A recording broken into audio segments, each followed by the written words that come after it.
All right, we are the American Red Devils. We are live, breaking down the transfer muppetry here. Transfer window finally closed.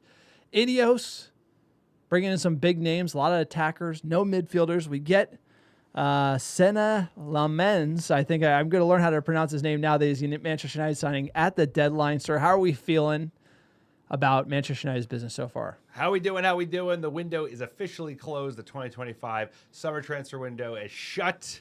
Manchester United get a lot of business done. Still holes, still notable holes in the squad, but nothing. There's no way everything's going to be fixed this season. All the bluffers basically gone. A lot of loans, not enough transfers with upfront fees. But that being said, we got some real quality signings in. We had some turnkey players in Mbeumo and Cunha. We have projects, long-term projects in Lamens and Sheshko, and all the bluffers out, including some bluffers that weren't bluffers at the beginning of the window. So Garnacho, $40 million deal. He's probably the best of the bunch. Only real deal with money up front. I guess Anthony now fits in that bucket as well. He got like 21, 22 million pounds. But the window is closed. United has addressed a number of issues in the squad. Still holes in the squad, like I said. But window comes to a close. And there we are, sir. United time. United running it back with some holes in the squad, but we've seen that before. No, we got the suits. Beep, beep, beep, beep, beep, beep. Breaking news, sir. We're in the studio. We're talking. We're looking sharp. We're talking transfers. Talking Manchester United's transfer window. Like it's a big deal. David H. Lads dressed like they're about to put in a bid for Manchester United. Let's go. The hat suit's a good look. You know, the hat. College game day. Over here. If I show up, you're getting the hat and the suit. To buy this club, I'm getting the hat and the suit. So the plan for this transfer window live is let's give first our just gut reactions about how Ineos did. And then we're going to jump into the incomings and kind of give our analysis. Are they an Obertan or Zlatan? Dig the suits. Let's go. We're all business today. Like and subscribe to the channel if you haven't already. And, just having a bit of fun breaking down the business. My gut says... Here we go. Get it. Look. Let's go, baby. Come on. What do you mean? I want to hear it. I want to hear it. Okay, so, this club used to be like a big deal, winning all the time. Used to have a Liverpool window. Liverpool, making a statement. So Liverpool. Making a statement. You have to look at what they're doing. And in context, you have to look at what we're doing. And for me, I had the feeling that we needed more business done. I felt like we left a lot late. We knew the selling would happen late. It did. And I actually think it came out pretty, not like amazing, but better than nothing. I would say you have to probably give that like a B minus C plus in the range because the valuations were pretty cheap on the way out the door. But on the incomings, I probably needed to see one less attacker and a midfielder, or maybe one less attacker, a midfielder, and a wing back. I just kind of feel like the squad needed some non-sexy signings. Also, the Emi Martinez, what does the club need? We don't need a prospect. We need the guy to do it right now. Our goalkeepers are a crisis. We go for the young, data-driven signing who's going to have resale value, so we're playing money ball with the keeper, but we need something different. So I just feel like it's a bit of a mess. There are some bright spots, but it's hard for me to ignore the incomplete squad that we ultimately have, like loaning out Toby Coyer when we weren't going to get a midfielder, the Baleba bid that went nowhere. We did all this selling. I thought that could fund a Baleba bid, and so we are where we are. It's probably, I'm in the C plus range. It's Amram still one hand tied behind his back. People are going to say, hey, you got to get results with what you got. And so I'm a little nervous. I'm being honest. If you see that midfield, it's worth a punt on somebody. I think with that Conor Gallagher move was just optics at the end of the window just to say, hey, we tried. Seen that before. Hey, we tried. Oh, and then the next article is going to be like, oh, January. January. They're already talking about January, by it's the way. always in then. Of course. And Scouse Bastards are win now. And so it's just comparing them to where we need to be and what this manager probably needs. It's just, I think we left it out of order and a little late, and so United can always get better. Ineos can get better. Hope you're listening to the podcast, Jim Ratcliffe.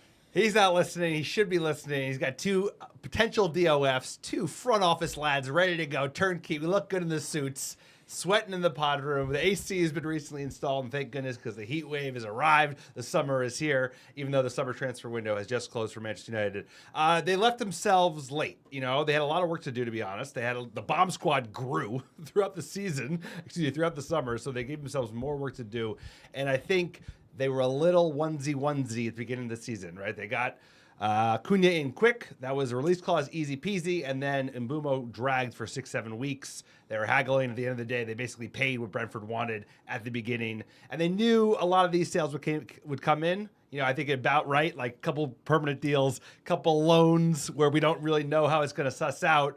And they got some money in. We could have gotten more money in. We made a bit of a meal in it, but we still have open holes in the squad. I think I would have liked, if you're going to leave the number 6 open, you don't do the Collier deal. I have to agree with that. There's no reason to send him on loan. He does need the minutes, but if you don't have that depth there, you're giving yourself a lot of risk in that department. At the same time, if you're gonna fix goalie, go all the way. Like I know it's crazy, but I would have gotten both. I would have gotten Lamens, and I would have gotten crazy Emi Martinez, because Emi Martinez can start today. He takes the pressure off. It's one position that's off the books. You don't have to worry about it. Goalie is good for now, and we got the future. You ship Bayindir, you ship one out over time. You're going to take losses on the chin on that regardless. Just do it. And instead, like you said, we did the Moneyball deal. We did on paper. It makes total sense to sign Sen Lamens. But at the end of the day, we need someone to start 14th of September against City. You need someone who can go out there and be confident between the sticks. And if you were to put in Emi Martinez, yeah, you know, he's a wild card, but he would be solid. He'd be good in the box. And now, like, you know, Bayindir is going to start, and arguably Sen Lamens should be starting within a couple of weeks or months, because we need him. We need him. So I have concerns. I still have concerns. We're running it back with an arm time behind our back, but at the same time, they had a lot of work to do. They left it late. They should have done more. I think we needed more bodies. I think we don't have enough bodies in, because we got rid of a lot of attackers, and you know, we just had 2 get injured, so we're thin. And I also do not like pushing out Højlund, because all of a sudden Šeško has to be the guy, and I think you're putting him in the same position where he can fail. Whereas, like, redundancy there would have made sense. We didn't get the money up front. If we'd gotten 40 million today, it's like a loan. You know, that doesn't make sense to me, given the fact that we had goal issues last season, and we're still gonna have that issue. Hey, you got a chat. We need you to rate the part. Alex's hair. You know, it looks pretty good here. Yeah, like, you know, almost don't see this guy in a ready suit. for turkey, baby. You know, like ready for an interview. Look, I wore a suit. It's like a funeral. It's like, hey, you got to rate the part. Alex going with the part. Why is my tie blue? I only have one tie. It's a nice tie. I got a red tie. It's a nice tie. So it's Hermes. Or Hermes, but you know, I only have one. So you know, if anyone knows a tie guy, let me know. Sure, you know, City Blue. Please don't forget to like the stream. It helps get found by other Muppets, and get your questions in the chat about the window. It's another tangent I have to go on. Get it. Mashed potatoes, Manchester United. So another mashed potatoes move. I love the 8.5 out of 10 Alex's. It's looking good. It's looking good today. You got a lot of shine up there. Shaved from the live stream. Hair needs an issue. Hair is an issue. The Šeško, great signing in my opinion. If you're going to upgrade from Højlund to Šeško, I think it's a good move. The problem being is that Amram played with a 9 all last year, to the point where Højlund cannot be dropped, and then he starts this season with 3 number 10s leading the line. And then we saw against Burnley that even when Cunha, who was playing the number 9 role, went down, he opted for a number 10 in Xerxes. So why are we splashing 72 mil for a number 9 when it looks like the manager tactically is not going to be setting up for a number 9? How is the front office, you know, aligned with Ruben Amram on that front? And so that concerns me, where if we're going to play with 10s and that's going to be the strategy going forward, we should have spent that money on the midfield. And it's almost like we're creating more business and more issues in the team without clogging the existing holes in the leaky bucket. And so I kind of question the Šeško signing. I also like your point on keeping Højlund. I like your point on signing both Emi Martinez and Lamens, because ultimately you need the vet, and then you need someone coming up, and you got to get rid of both Bayindir and Onana. I don't care if they train with the U18s. Don't matter. This team has to move up the table and move forward. But sir, let's get into it. Shogun, hello from Old Trafford. Manchester, not so great. We don't have as many ties. Okay, we just want to call that out. We don't wear suits and ties very much. Work in tech. It's like, you know. No, this is one. Tie. I have one. I literally have one. Ties. I have one tie. I have one tie, Steven. So I'm sorry. I thought about that. We should have. We were American going Red pundit. Devils I think tie. we were going Sky Sports Yes, neutral like tie. serious. That's why I went the neutral business tie. I do have a red tie, Could have worn it, but I think this looks sharper. All right, we're going to do just real quick the incomings, just recap everything. Sir, you want to go through it? First and foremost, we're doing this in chronological order, so we also have the tabs open, the official announcement from the club. First one, right at the beginning of the window, was Mateus Cunha, $62.5 million release clause, the 26-year-old Brazilian attacker from Wolves. He scored 27 goals in 65 appearances for the Midland side, including 15 EPL goals last year. And then he, of course, burst onto the scene in Germany with RB Leipzig and Hertha Berlin. Great signing in my book. Versatile attacker. He could play centrally. He could play more up front. He can play to the left. He's a good carrier of the ball. He's got good pace. He has a goal in him. And I see him as a kind of an heir apparent to Bruno Fernandes. A little more dynamic, right? He's got more pace. But at the same time, he's a chance creator. He's a goal threat. And I love this signing. EPL proven. We need the goals. I was all about this. Love the Brazilian. And the fact he had the release clause from Wolves helped it go pretty smooth. He has a contract through 2020. I think this is a great signing. Great value here. He's probably a 90, 100 million pound footballer. We got him for 62.5 million. So ultimately, great value for United. EPL proven. He's right at that sweet spot age. The Brazilian can play on the left wing, number 9, and we've seen his impact. Boom. Like, he's a game changer. Absolute game changer. This is the perfect start for Ineos. This is an A+ signing. This is Zlatan all the way. I think you agree. Without a doubt. No, because you de-risk it. You de-risk it because he's EPL proven. He's shown that he's obviously picked up an injury, but he's got good resiliency historically in the league, and the fee is good, like you said. That could easily be a much higher fee if there was no release clause. Next signing was Enzo Canabiac, a 19-year-old French international striker. This is a player for the future. Scored 9 goals in 18 games for Le Havre's under-19 team. Under-19s team, and will spend this season on loan at Swiss Super League club Lausanne Sport, which is one of the Ineos clubs. Good signing, player for the future, kind of like a Sekou Kone last year. You're not going to see much of him. He's already going on loan. I think that makes sense. Ineos model, right? Moneyball football. No, Heaven, Cheeto. Like, I like how they're augmenting the youth here, and we have been selling youth, so it totally makes sense. I don't even think we need to rate this one. This is too young. Too young. For Diego Leon, this happened last season where we signed him, and then he was coming on board. We saw him in preseason feature. Faded. I think Grimsby would be a good game. There was a shot of him on the bench at Grimsby, not looking too happy. So you want to break down this deal? Yeah, Diego Leon, like you said, 3.3 million pound fee up front with a potential add-ons to get the fee to 7. 18-year-old Paraguayan, joined from Cerro Porteño in the Paraguayan league, played 33 games there as an 18-year-old, scoring 4 goals, and he made his debut last August. Player for the future. I think he should go right on loan. I know we have a little thinness in wingbacks, but he didn't go on loan, but he has been featuring, and Amram might need him at some point here. But he's a youngster. Physicality, you can see why they preferred him over Amos. We'll get to Amos's loan a little bit later when we talk about the outgoings on the loan side. But Leon, a player for the future. I think they're prioritizing physicality. You saw that in the Dogu signing. He's a physical beast, and Leon has the capacity to be so as well. I think also for our sake, not rating like kids this young who are not going to be really a senior first team player right away. To be determined, because we don't need to. I don't like signing him and not loaning him and then having him not play against Grimsby Town. Right? So there's a few.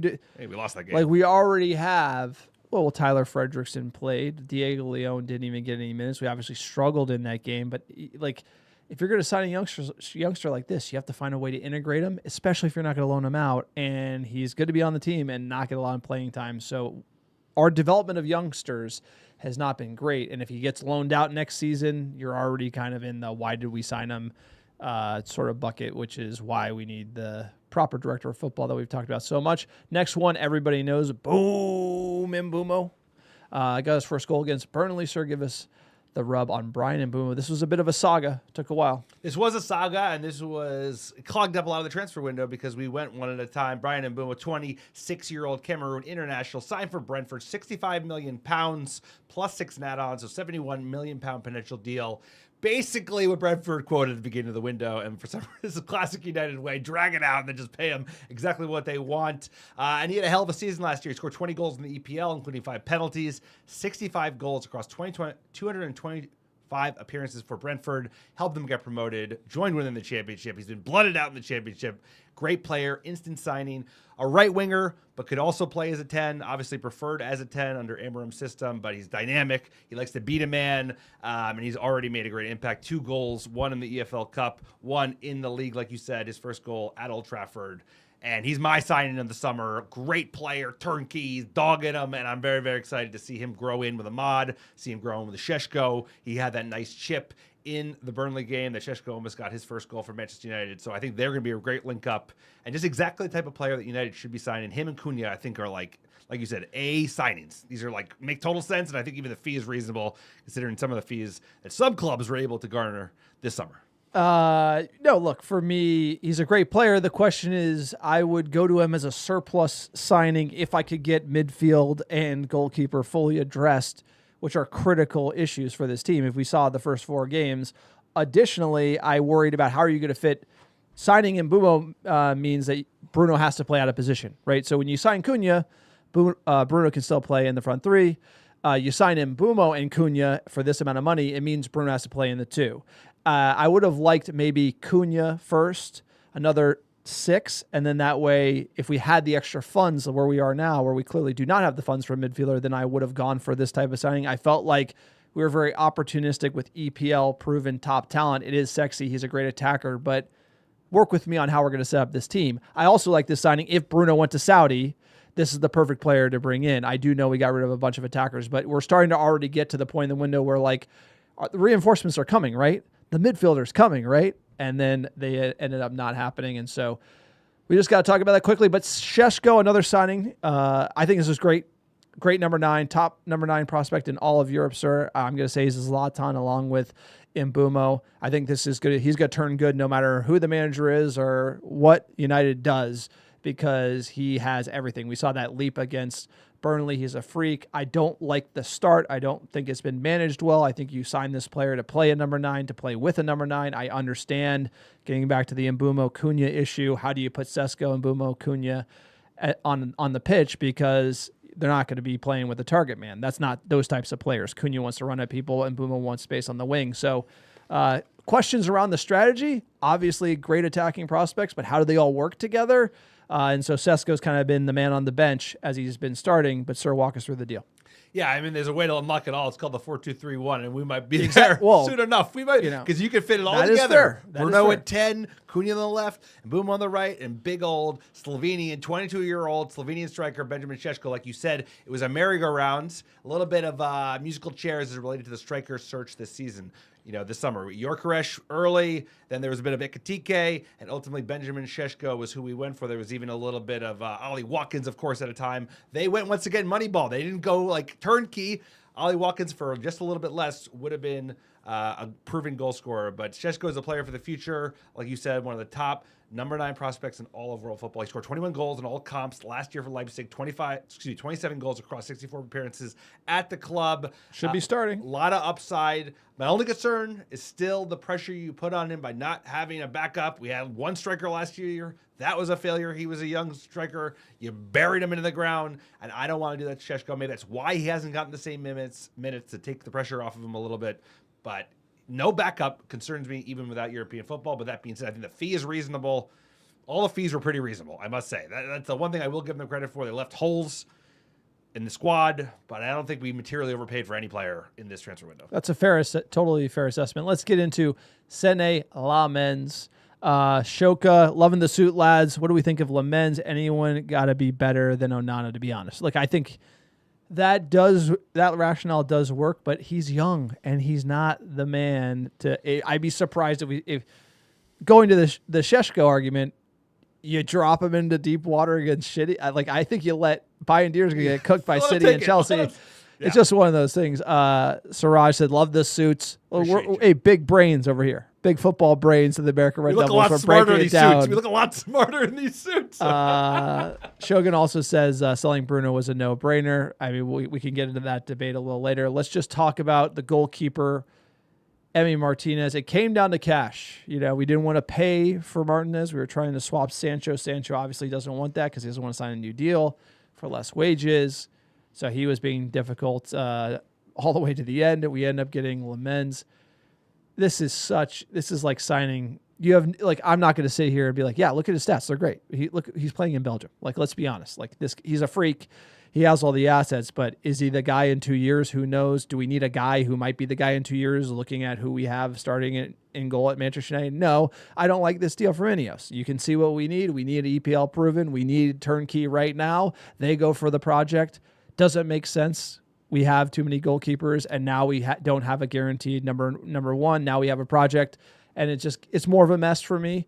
I like the kid. I think the solution was signing Emi Martinez and him, but if you can't get Bayandira and Onana off the books, this further just makes the goalkeeper issue even like, what if he comes in and looks nervy? Then you're back to Bayandira, then you're back to Onana. That's what United doesn't need. You need a locked on number one. You need someone you can trust at the back. And I think Ineos had to go with Emi Martinez as much as that deal probably gave them heartburn to pay for an older keeper. It's what United needed now. And it's interesting we went Moneyball. They were thinking with their pocketbook with Lamens. No, because sometimes this crew, the Ineos, they've gotten some things right, they've gotten some things wrong. One thing they get wrong is they often play football on paper. On paper, this is a great deal. Lamens, he's going to have resale value. He's only upside. It's a pretty cheap fee, like 22 million, 18.2 plus 3.4, so low fee in the low 20s. But at the same time, this is a real problem. You don't have a competent one or number two goalkeeper today. The English Premier League is a different animal. This isn't even the English Premier League 10 years ago. Today, it's a physical war. They're going after their goalkeeper. They're targeting them. They're going to target him because they can get away with a lot in the box. We've seen that before. Players going after Onana, Bayandira this season to date. Last season, it's a thing. So the move would have been getting both. It sounds crazy, but you would have been able to push out Onana and Bayandira, at least in loans, over the next 8 days because both the Saudi League and the Turkish League are still open. You could have forced the deal. And I think they're leaving themselves short because, once again, it's like Benjamin Šeško. Great player, huge upside, but at the end of the day, Premier League is a different beast. It's Manchester United, and there's a different pressure by being the number one guy in two positions. Striker and goalie have a different pressure than any other position on the field. There's something about it, something about scoring goals, and there's something about keeping goals out of the net. And I think you're putting a lot of pressure on this kid once again, coming up from he ain't even coming up from the Italian league. We, bashing Højlund, bashing Šeško coming from Germany. It's like he's coming from the Belgian league. The Belgian league, I'm sure he's getting peppered shots. No, he has great stats, but great player on the upside. But I think you're still putting a lot of pressure on the youngster because he should be starting in a couple of weeks. But you're not going to throw him in the deep end. What you do is you let Bayandira get cooked by all those hard teams. No, this is exactly what we did with Højlund. Exactly. Which is a good point. When you have a youngster and it's a high pressure position like goalkeeper or striker and they don't have cover, you're exposing them and you're going to have to play him and play him and play him and play him. And it's either going to, either he's going to take the bull by the horns or he's going to wilt. And you can ruin a youngster by not having cover for him. And the goalkeeping room to me, it's so, if you actually think about it from a footballing perspective, maybe not a front office, look at it. You got two guys who can't do it. You got a youngster who nobody knows if he's going to come good or not. And if he does come good, it's going to be a while. JG Wentworth, I need saves now. I need cash now. I don't need him to be the guy I need a guy now. I need a guy today. I need a guy yesterday. We need him before the end of the season. Again, Ineos. How many points did they cost us? The front office. How many points have they already cost us with these goddamn goalkeepers? Andre Onana arguably cost us the final against Spurs. We've seen it. He was even dropped before Spurs. He got dropped out of the league. He arguably shouldn't even played in the final. We already know Onana's no good. He cost us Champions League. It's insane. They thought they could run it back. They tried to get away with one again, and then this came down to we don't want to pay $30 million for Emi Martinez, which is insane. That's how strapped for cash we were. That's how hard we went high up the pitch. This front office bottled the keeper issue, and we didn't even get to midfielder. So, sir, let's finish up the incomings. But you can already hear I got some spice on my fastball as far as what I think of this window and kind of how we finished it because I'm worried. This makes me worried. You should be worried. We've watched this team for a long time, 25 years. We've done this pod for 8 years. Plenty of reasons to be worried. Let's talk about. We'll talk about the stats in a second, but I agree. It's also if you look at how much wages we saved with all the loans, and we'll get into the financials in a little bit. They should have made a move. They always try to do this too clever. They're trying to be too clever. They're trying to run it back, and it wouldn't have been that much. It wasn't like going to get Donnarumma. It was it would not have been that much to get me Martinez. He wanted to come to United. It was $30 million. That's enough of that. That's the same amount of wages. They could have made a deal. They didn't want to. They didn't want to outlay cash on someone they were not going to get How back much on is a Europe? resale. How much is Conference League or Europa Yeah, League but worth? you and me both know They got too clever. So here's the real problem: is that with a serious 6 and probably a serious number 1 in Emmy, I don't really rate Emmy Martinez, but you got to make the Base best. turnkey. You have to make the best worst choice with 24 hours left in the window. And Emmy Martinez was the guy, and a number 6 was the call. And if we could have got someone serious, sir, we could be competing and pushing for top 4. And without them, we're probably gonna miss out on Europe if we're being honest. Thinking about 8th or 7th, I hope we all figure it out and gel. I would recall Toby Coyer back from loan already. I wouldn't be surprised if they do, or if there's an injury in that midfield. But that's a really core problem for United, and I've just seen so many issues that if you ignore them, they're not going to go away. And this team and this front office, they really tried to get away with one. They tried to get away with goalkeeper and midfield, and it makes me nervous. Let's just do the total spend. They did it last year too with striker. To be fair, they did like the is same this thing. Oberton, Zlatan? What do you got? I think he will be a top player. I think he just needs time. So Zlatan? He's Zlatan, giant Zlatan, Belgium keeper. He's got the stats. Look, we talked about the stats. Most XG prevented last season in Europe. Talked about De Gea's killer year. 17-18. He was the best keeper in the world by a mile. He had 12 and a half. This is not in a real league. I know, but this is Oberton. This is Oberton. He's Oberton. He's a bust. The reason why he's Oberton is because they're going to kill him. United's going to ruin him. The reason why this is Oberton is it's set up for failure. He is. He's set up for failure. Just like Hoyland. He's coming into, there's no clear number 1 who's a vet who can teach him. He's going to be thrown into the mix, and it's going to be sink or swim. I hope he swims, but everything is going against him right now. And how desperate we are. For him to come in to the EPL and start at Old Trafford and just be lights out, that would be great. Not but happening. How was De Gea's intro to the EPL? The odds are it won't go that way, and then we're going to see how that goes. But let's get back and let's rank the total income and give us a total value of all the transfers. So the total base fees, we're going to try and do it that way. 215.7, so 216 base fee pounds. And then another 23.8 potential add-ons. So 240 million if all add-ons are satisfied. That's the buys. 2 turnkey players in Mbeumo and Cunha. 2 projects that could play in Šeško and Lamens, and then some real kind of future projects in the young striker and Diego Leon. So there you go. That's not the enough. Not enough. Not enough. And I honestly don't think we needed to spend more money. So think about it. We spent baby. a lot of money. And I think if you're not going to buy a midfielder, you got to loan a midfielder. If you're not going to buy a midfielder or loan a midfielder, you got to keep Toby Coyer. There's a bunch of themes here as far as just where this club needs to be thinking. And we have to then look at the fact there is no director of football. Sir Jim is really the director of football, and you can see his fingerprints all over this one because Ashworth, I think, would be thinking more about the midfield. He'd be thinking more about loans. He'd be thinking more about goalkeeper. We probably would have done some more of the selling early on. I just worry that we have a billionaire owner kind of in the mix, and that's why you're getting the big red meat signings in Mbeumo, Cunha, and Šeško. We're ignoring critical areas a proper director of football would be focused on and identifying assets. They wouldn't punt Baleba to next year because they know they'd be awake at night knowing what's going to happen to this midfield. If Grimsby's overrunning us and Burnley's overrunning us and you're going to watch that and you're going to double down, that's kind of where I really feel that's where we miss an Ashworth. Barada and Wilcox, they're yes men. They're going to do what Sir Jim does, and that's why we could be in sort of Glazers 2.0. We're still under the Glazers ownership. We have to be honest, and we spent a lot of cash, and a lot of it's on the credit card and the financial situation, so we will get into it, but it's just one of those things where I'm a little nervous on where we spent the money. I thought we could have been a little more conservative, dropped one of Mbeumo or Cunha, and kind of done some house cleaning, if you will.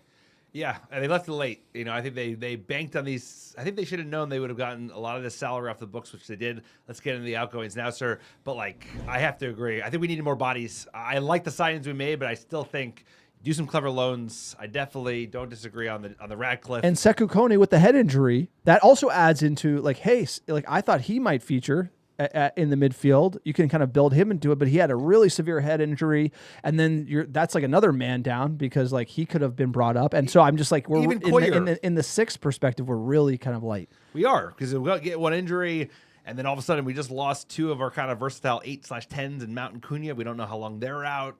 The coaches talked about their ability to play all over the pitch. So I think if they just even kept Coyer, we would have felt a little more confident because like he could do a job, top-rated prospect, needs minutes, opportunity to shine, but it's gonna be running it back, one arm behind your back a little bit, but that's Manchester United, bro. We've been doing that since Fergie in a way. Like he was basically he had holes. He's like, give me RVP, and that made it work, but that's because he was a genius. Let's get into outgoing, sir. There was a lot of them. Appreciate the chat. Don't forget to like and subscribe to America Red Devils. Hardest working pundits in the game. Look at these guys wearing suits in a barely air conditioned. Hey, I think we might be suits only from now. From now on, money. We have to talk about suited and booted agile beast. Appreciate you. Shout out, Guap. Our style of play, we never build up via the midfield. Our center backs immediately pass the ball to the wing backs. I don't think Ruben really cares about the two midfielders, in my opinion. He does as it relates to the counter and the defense, right? Because if you have two, you're playing Bruno out of position. Bruno's going up the pitch, and then Cass is left isolated. And it's fine for the first 45. But for the second half, he's really leggy. He's older, right? And then Ugarte can't come on. Then Mainu has to do the job. We're really thin there, and it's really critical for all these players to be able to push forward and have like a world-class number 6. I agree on the midfielder point, but it's the number 6 role that's critical for us to be able to push up the pitch like he wants to. But, sir, let's get into the outgoings proper. Well, first and foremost, we lost 3 players on contract. Victor Lindelof, Eriksson, and Johnny Evans all left out. Unbelievably, Lindelof was the longest serving since 2017. 283 first-team appearances, 8 seasons. Eriksson. That's everything that's wrong with Manchester United. I was going to say that. I was going to tell you right there. The fact that he stayed that long. Hey, nice guy. Indictment. Nice guy. Never met him, but no, but that's I hate to say Lindelof is a nice guy, but moving off of players fast and harsh in a harsh manner. Like Lindelof was a guy like who just the hanging around. Like even Maguire, love him to death, but we need to move on. There's a lot of players who we need Luke to move Shaw, on. Like Diego there's a Dalot. lot of players who we need to like they're good players, but we do like Chelsea turning over the squad has helped them and helped the manager kind of build the new culture. And at United, we never really turn over the squad. I agree. I think Lindelof embodies that. Eriksson, I think he had a role to play. He was effective when he played. Probably should have gotten more minutes. Should have featured more in the Europa League final. If you look at the build-up actually throughout the Europa League campaign last year, he was really good in the group stage, even under Ten Hag. They should have had him because we needed that threat, and he leaves, of course, 33 years old, scored 8 goals. I'm actually shocked he hasn't been picked up. 107 appearances. Great player. And last was Johnny Eriksson. Evans, fan of the pod, capped 107 times by Northern Ireland. United youth graduate, made 240 first-team appearances across 2 spells at Old Trafford. And then, of course, that spells at West Brom and Leicester City. We met him in Abu Dhabi. Great guy. He was playing for Leicester. We're like in the gym talking about going to the MLS. And he ended up going to Manchester United. And you know what? Especially in that first season, he had some really good games, some big performances. And at one point, I think he was like the most solid center back we had. So Johnny Evans, he's joined United also. He's overseeing loans. Wish him luck. He's such a nice guy. His wife works for the club. Good lad. Great, like, we saw him working on the gym. He was, like, nervous to talk to us. Like, he's just such a nice guy. We were wearing the ties. Super thick accent, like, crazy thick accent. But, great guy. Let's move on to Garnacho. Posted the video, the thank you video today about leaving Manchester United. Watching that video, you're like, yeah, that's a great player we just sold for £40 million. It's kind of, did you watch it's a very nice, sir. He's a good player. He's a very good player. You don't like, it sucks. 40 million fixed fee plus 10% sell on. Bad taste in my mouth, 21-year-old. He obviously had issues, had problems with managers, the Aston Villa shirt with Rashford. I'm not going to defend that. I just think you need players, attacking players have edge. And I thought Garnacho is one that should have succeeded at United until he's about 25 and then gone to Madrid for about 100 million. We have to get rid of him now, most likely due to PSR problems. That's probably part of it. And then the manager didn't start him. Is it really worth getting rid of him because the manager didn't start him in the Europa League final? I guess so. This is one TBD. I'm a little nervous he might kick on and do amazing at Chelsea. He now has a chip on his shoulder to do so, and he's quite the talent. So we'll see. I'm not rooting against him. This is more of like like what they say about don't be sad that it's over, be happy that it happened type of thing. I like Garnacho. I just wish it would have worked out at United and it didn't. I'm rooting against him, even though I want him to do well as an individual, but he's playing for Chelsea. I have to agree. I think we're going to rue this. Also, how we played it. We left a lot of money, at least another 15, arguably 20 million on the table if we hadn't played it like full-on disaster class day after Europa League final. I want out. You don't have a role to play. It all fucking blew up. We know his brother's apparently a bit of an issue. He's a bit of an ego, but like you said, you want attackers who have edge. Well, yeah, what attacker isn't an ego? Mateus Cunha has edge. Like a lot of our best, if you look at the best attackers we've ever had throughout our history, they've all had edge. And you know what? A more stable Manchester United would have absorbed this ego, no problem. He deserved to start. To be honest, he should have started. He should have played more. I side that with Garnacho. Unfortunately, I don't side with him on any of the off the field stuff, and he had issues with every manager. But he should have started the final. No doubt. Because he was a part of every team that got us to the final, and then he swapped out Mount, and I thought it was too much. And so, like, he should never say what he said, obviously, but like that was sort of a very like Mount was such a super sub, and then he started Mount, and then we lost the final, so it didn't. If it worked out, it's a different story. But I feel like he did deserve to start that final, and that is why we sold him ultimately. Ineos also needed the cash. Let's talk about your boy Højlund.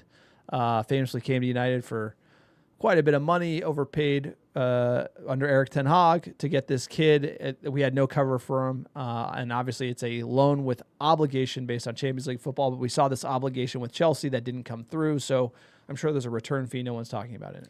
Yeah, you always get a grain of salt. 2 seasons at the club, 26 goals in 85 appearances. I think we set him up to fail. I'm worried we're going to set up a couple more players to fail. So my biggest concern is that, once again, we only have one number 9. But this is a good move for him. I think he'll do well at Napoli. It's a good team. Obviously, they won the league last year. McTominay's there. Now they've added De Bruyne. So he'll get chances. It's obviously a different league in terms of the pace than the Premier League. So I think he'll do well. I just think we're going to be short in that position. He's going to have a chip on his shoulder. And all of a sudden, if he's like materially outscoring Benjamin Šeško, United puts themselves in position to kind of look like a jerk off, and I think we could be doing that once again. But also, again, like, they get all the upside. We don't even know the deal about the obligation. It's like all these obligations are wishy-washy. Anyway, I have concerns. I'm concerned. This was a bad deal. Shouldn't have signed him for the amount of money. Look, 40 million euros, fine. He can't control the price, but he never gave us who he was at Inter. You saw the highlights of him scoring at Inter and Atalanta. He was just so dynamic in the box and had so much more pace. And at United, he was very timid. He would go missing in games. I think the youngster has some soul searching to do, and I think he has the physical attributes and ability. It's the mental, I think, with Højlund. Maybe United was too big of a step up and he was thrown into the deep end. And I wish him well, because either way we will get paid a lot of money, or we'll have a young, promising striker coming back to United. Next one, everyone's talking about it. Marcus Rashford goes to Barcelona. This one, it's tough. It's tough to see. It's like, you were the chosen one. Why did you go to the dark side? And absolutely brutal that Marcus Rashford, his career went this way. We saw him flipping off fans. We gave him the big money deal. Shame on us again. No, we saw him struggle in Belfast, China White Club in Manchester, and then he goes to Barcelona, and then kind of, I think the storyline is kind of blaming the club and ruining him. He was supposed to be the captain. He was supposed to be the one to break Wayne Rooney's goal record, and I just felt like he abdicated any real responsibilities and kind of pointed fingers at everybody else, even though the club gave him this amazing contract. He just should have been the player. And he could have had personal things going on. So, it's totally fair. He's a young man at 27. I had nothing figured out. So I can't really think that Rashford could shoulder that responsibility. But it's sad to see where this went. Another player that I'm not rooting against, but I am a little... Barcelona is going to be a big wake-up call. Manchester United, you can't make excuses about it. It's early there, but, it's not United's fault if he doesn't play well at Barcelona. No, nobody wanted to see it go this way. And he got his wish. He turned down a lot of other offers, but he only wanted Barcelona. He got rewarded, which I don't know if it's going to be a good thing for him at the end of the day, because it's a little bit like, no matter what I do, I always get my way. I wish, like you said, he should be a guy forever. Look, 27-year-old academy graduate, 426 appearances. 426 appearances. That's a shit ton. Scored 138 goals, 5 trophies. This is sad. It's very sad. It should not have worked out this way. It's on the club and on the player. It's never just one thing. The club, it was fucking tumultuous. It was like up and down, lots of managers. I get it, but you know what? New guy came in. The next day, he's with Jim White, or I think someone on the BBC was like, "I want out." Not a good look. He should have come in, turned, put his the head fact down. he didn't even try with Amram says, It says everything, and the loan deal's but not he wasn't going the great. only one. I don't think Barca is going to convert because he's on big wages and he's doing fair, But like obviously, there's a lot of time left to turn it around. He might smash it. I hope he does smash it because I hope they convert the deal. We got to cheer for all these players because we need them. A to lot go. of them are loans. I would say a big one. This one is huge. Anthony to Real Betis, just the worst deal. They the blinked. club. Next one's the worst. Jadon Sancho's number one. Deal. This one. This is two. Number two. And we'll get to your boy who just got the sack as well. I know. Anthony here. The club posted thank you. I was like, thank you. I was like, I don't know. They said thank you to Anthony. They said thank you to Anthony. I'm that like, goal against Arsenal. Remember that goal against I'm like, Arsenal? thank you. It's more like, I'm going to not say it here. I'm going to try to be like, dude, like, don't let the door hit you on the way out. That's all I'm going to say about this guy. Not a good guy. Not good. Can't beat a man. He's a winger. Like, why did Ten Hag bless paying for him? This is everything United that's wrong with United. And if you're going to buy players like this on recommendations but from managers like that, you're going to be where you're going to be, which is in the mud, and that's where we are. And this one, we're taking like how much 60-something million pound loss on this player, which is incredible. Also, the fact he like rug pulled us at the end, trying to squeeze United for more money on the wages, like at the death as well, says everything about Anthony you need to know. Played for Brazil in the World Cup, didn't even play that well. Playing his way out of that position in the national team, and the guy likes to probably point fingers like every other bluffer we've signed, and I'm glad he's gone. This is to me, this is probably the biggest win on the sell side, is getting him off the books permanent. No matter what the cost. At no matter what the cost, I am very happy that he is out permanent. If Sancho was sold permanent, that would have been number one. He's number two. And this is hopefully a milestone that Manchester United will look back on, and a mistake will never repeat.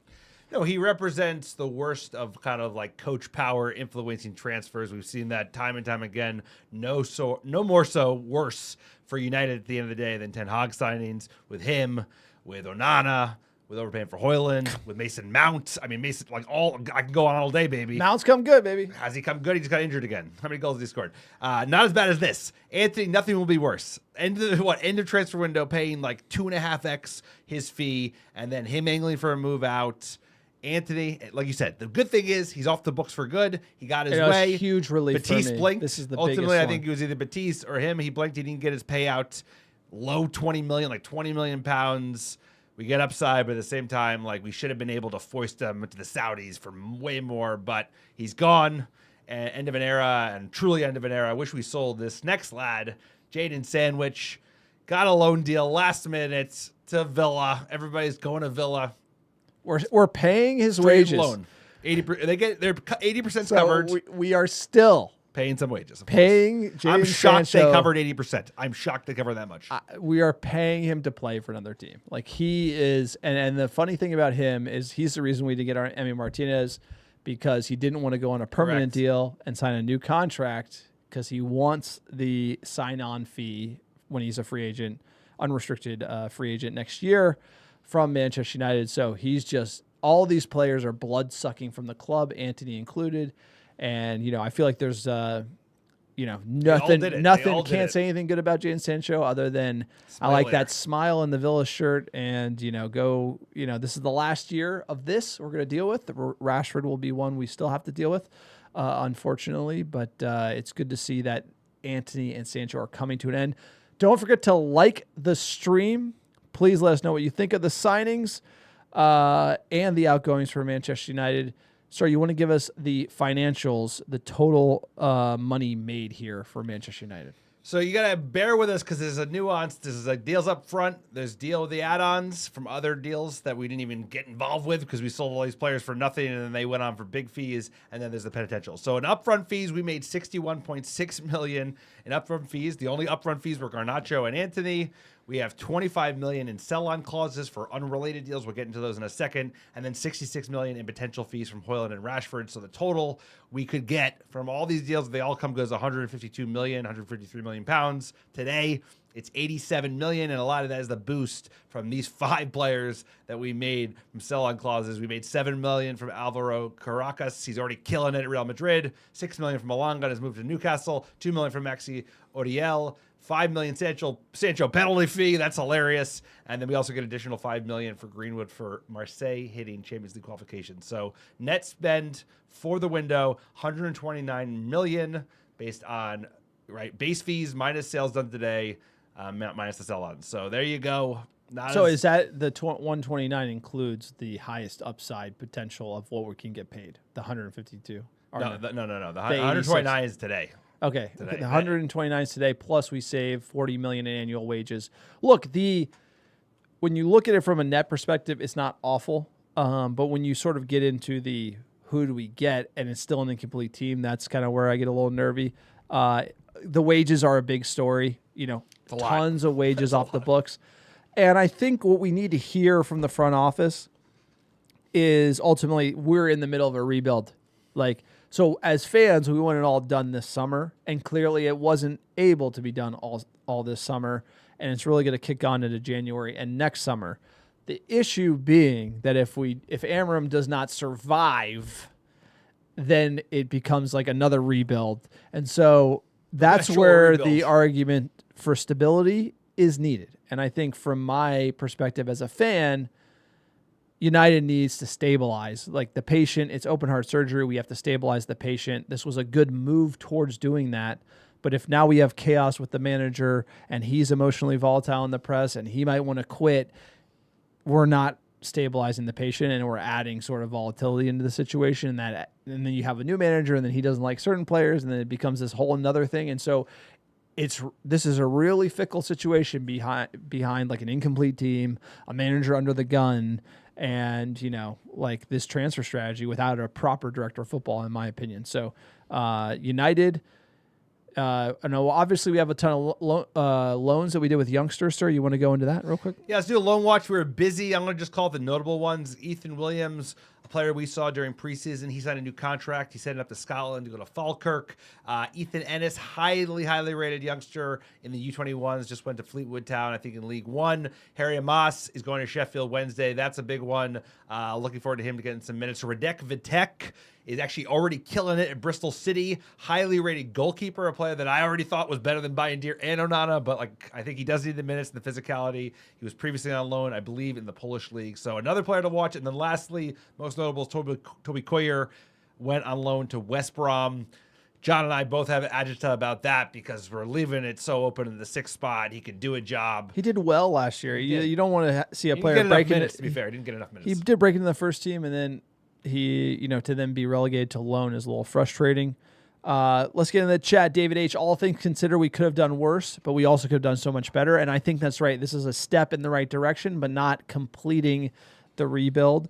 Justin Smith, getting the bluffers off the books is the biggest step in the right direction for this club. We need to get depth at 9, sign a dog 6, and possibly let Bruno go to get the funds to make moves. I totally agree. That's spot on. Swaggy, he basically said we did great. The only thing that wasn't addressed was the midfield. Depth at 9 is another issue. I also think wing back. If you're not backing more wing backs kind of shows me Ineos isn't 100% in on Ruben Amram in that system. Muguera. Hello, guys. Thanks for the show from Uganda. Let's go, baby. Let's go. Appreciate Manchester United fan. Appreciate you. Don't forget to like the stream. Please like it. It helps it get found by other fans. Also, subscribe if you haven't. We're going to bring out the Magic 8 Ball, sir. Is Toby Coyer going to be recalled from his loan at West Brom? What do we say? It is decidedly so. The Magic 8 Ball has decided that our midfield will continue to languish, and we will need to bring him back from loan. But let's get into the review of the final grades. We also have the entire EPL as far as expenditure and net as of today, sir. So it's not perfectly updated. I don't even think they have the Ezek deal. So just like this was as of like this morning. I refresh. Probably still updated. There you go. Now they got it. 483 million pounds, and United 5th in the table as it relates to net spend. Should have spent more. Should have spent more. Should have got more body. I wanted more bodies in. I think at the end of the day, I don't know where the 12 arrivals come from. Maybe all the youngsters, but there you go. I like the Chelsea model You know, I hate to say it. A lot of players. Garnacho was a great bit of business for them. A lot of body. I feel like the volume of players they're signing make it like, hey, new manager comes in, you can decide whoever's starting 11. Everyone has to get in line no matter what. United, it's just like there's these undroppable players that have been there forever because we never sign replacements and we're always counting on these players, and you can question their commitment because they've sacked so many managers. I feel like there is a core that we do need to move on from. And until you do that, or you sign so much, like Rangnick said, open heart surgery, sign a whole new team. United has always needed to sign a whole new team, but we always resort to the 80 million pound red meat. We never just sign 10, 20 million pound youngsters to turn over the whole team. We're always going for the red meat, the Šeškos, the Cunha, the Mbumos, and we're light on the youngsters. I felt like something that Ineos really needed to get done was peppering a young midfielder in here, another wing back there, and I just felt like we were missing some of those young pieces. It was all red meat, and we went young in the keeper. We should have gone veteran. So my final grade, sir, breaking it down for the transfer window, I'm going to give Manchester United a C. I know that is harsh, but there's glaring holes in the squad, and we're already under the gun. The midfield has already cost us goals. The goalkeeper has cost us goals. We did not, and we're not scoring. But I felt like we're playing Bruno out of position. There's all these things, and it's like this squad is really incomplete. And so if Amram ends up getting under pressure and gets the sack, I'm always going to have that spot in my mind where, well, this really was an incomplete roster coming into this year. Yeah, it's a fair grade, to be fair. I'm going to give them a B-. I think it's one of those grades where you can go home to your parents at the end of the semester and you can, you're still going to get your licks, but your summer's not going to be ruined. They're going to let you do your shit. But we left a lot of it late. Ooh. I think we needed to do more of the goalkeeper. I think we needed to do clever. They're they think they're a little more clever than they are. Sometimes they play football on paper. They needed to take some of the pressure off Lemens. They're not doing that by making him the main guy. They're not doing that in the sixth position by getting somebody in, get a tricky loan, get that $20 million kid from Sevilla. He was nothing. We made the money up with all the wages saved. We should have made further moves. And at the same time, I think you're putting a lot of pressure on Benjamin Šeško. I do not want him to go the way Rasmus Højlund did. I think we did him dirty. I don't want to do Šeško dirty. So we are bottling it so far. That's why I give him a B-. B- for me. But I that's fair. B- is a good grade. But if you watch, I think as the transfer window unfolds, and we're talking big brains. We got ties, so we're wearing the suits. It's like you got to think about it. So you're like smarter. You're like you come up with all of this game plan, and then you're like, preseason vibes are good. They're always high in preseason. Always. I think I said that, hey, you can't trust it because we've seen this before. And it's like you have 4 games you played. What was clear in those 4 games? Cass's legs are gone. You don't have depth in a critical area that this team needs, especially for the full season. And if you're wide open against Grimsby and Burnley in the midfield and Ugarte's not the guy. You got to go again. Casemiro doesn't have the legs. You got to go again. Mainu isn't a 6, got to go again. Bruno isn't a 6, got to go again. It's clear the issues, and they're just ignoring it. And then you look at the goalkeeper, and you say, they cost us points. They cost us games. And then you got to get a guy who can start today, ready-made today. If you're looking at those 2 positions after those 4 games and you're making the calls that they're making, it's got to be a C for me because it's glaringly obviously what this team needs. The attack will come. Think about that. We signed the quality of the attack. Look at the XG. We've generated so much XG. The goals are going to come. The attack was an A+ in my opinion, but the full grade gets dropped down because the systemic problems in what we saw in the first 4 games. And for me, they're going to get worse because there's going to be injuries. Like Cass is going to go down. We've already seen Mount go down. Like, there's going to be problems, and I just feel like being that light in critical areas is going to be tough. And Lemens, I hope it all works out, but that's like a punt. That's honestly a punt. 1 in 5, it's more important that he comes good this season than Šeško. I mean, Šeško can struggle, and we'll make it work because we'll have Cunha and Mbeumo ideally. Mounts eventually maybe score some goals. Same with Ahmad. Bruno will score goals. But the fans, they like what said we like. B. They said B or C. In the chat, what do you got? We're pretty close. In the chat, what do you got? You can see either. Let us know your grades of the window. Am I being too harsh? Call me out. Let me know. I just feel like we're so close. We were like a keeper decision and maybe that frisky player from Spain, that youngster, maybe 20 million Give him a buyout. punt. Like, I felt like we just needed something. They don't like to overreach, man. Ineos always do like, nothing. play careful. They're like, well, we don't. They're trying to avoid another Sancho. They're trying to avoid another Anthony. Well, they overspent on the I like you looking at it. If we you need goals. So we needed goals. Hindsight's 2020, but looking at it, it's almost like I'd take the 70 from Sesko. I'd run it back with Hoyland. I sign a 6. I get Emi Martinez. Well, Sheshko's the If one I you were- punt. You keep Mbeumo and Cunha I love because they're Sesko, ready though. today. No, I know, but that's the one you I punt. love it, but that's the one you but punt. if I would do it again, You get a 6 and Emi. I'd keep Hoyland. I'd run it back. I love Sesko. I think he's the best signing. The best signing. I honestly think. Let's give our I best think signings then. Sesko's a transformative player. For me, it's the best signing. He is the top prospect in Europe. We should have been nowhere near him. He ended up falling to us because Yorkresh went to Arsenal. And we're Manchester City doesn't United. need, and we're Manchester United. So like as far as Cunha is smart, probably the smartest signing is Cunha. For me, the signing with the highest upside, the highest return, I think will be Šeško. Sir, what do you got? Yeah, I really like all the big three. I really like Cunha, I like Mbeumo, and I like Šeško. Even Lamens on paper, he's going to need time. But for me, it's Brian Boom Boom and Mbeumo. He's the guy. I think he's a hell of a player. He's already shown that 2 goals. He's going to be an instant impact. I think he's going to stay fit. He's going to work out well with the mod. He's got the right mentality. He's apparently like a really good lad as well. So I like Mbeumo. I like a lot of the signings, but we need someone to score goals now, and I think he's that player to score goals now. Take the pressure off the rest of the squad. And there you go, sir. Transfer window. Sir, give us our final word here on the transfer window. Give us the good. I'll give you the bad. The good is the quality. They were quality signings at fair prices. You can't argue against that. Cunha, Mbeumo, Šeško, and Lamens, all of them, I don't think we underpaid for any of them. And some, especially like Cunha, feels like a real coup from a price perspective. They should help address inability to score goals, which last season was one of the major issues. And it's a combo of ready-made players and players for the future. And we moved on much to the bomb squad.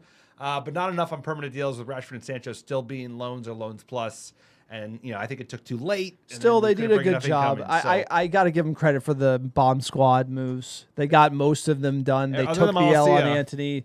They did a good job. I'm going to say they did a good job. They were hard sales. They were always going to have to eat a shit sandwich with the did. bomb squad. And I actually think they managed the bleeding pretty well. They do need to get some love there as far as the positivity. We're going to focus on more of the additions because that's just kind of where the Muppets like to focus. For me, the bad, I talked about it, midfield. Are you nuts to watch? We were watching the live stream, Burnley. I'm like, Cass's legs are gone. He's gone. We're exposed. So obvious And now. it's like, and Burnley had their 3rd goal as a result. It's Burnley. It's not, we're not talking about big teams. And we were wide open in the midfield with Denog.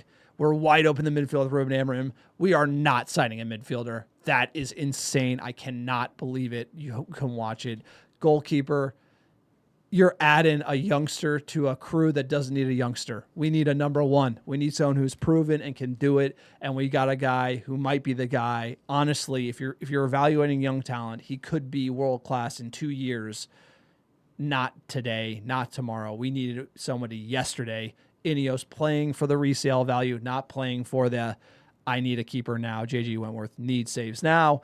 And still, we only have one number 9. I can't remember Manchester United just saying, yep, we're going to run it full season, 22-year-old, just start him until he breaks mentally and then ship him off to Italy. The Sesko situation, you have to loan Callum Wilson on a free, DCL on a free. You need somebody. You have to have. I don't like DCL. I don't think Callum Wilson would be good, but you need somebody in front of the youngster. You have to have a body.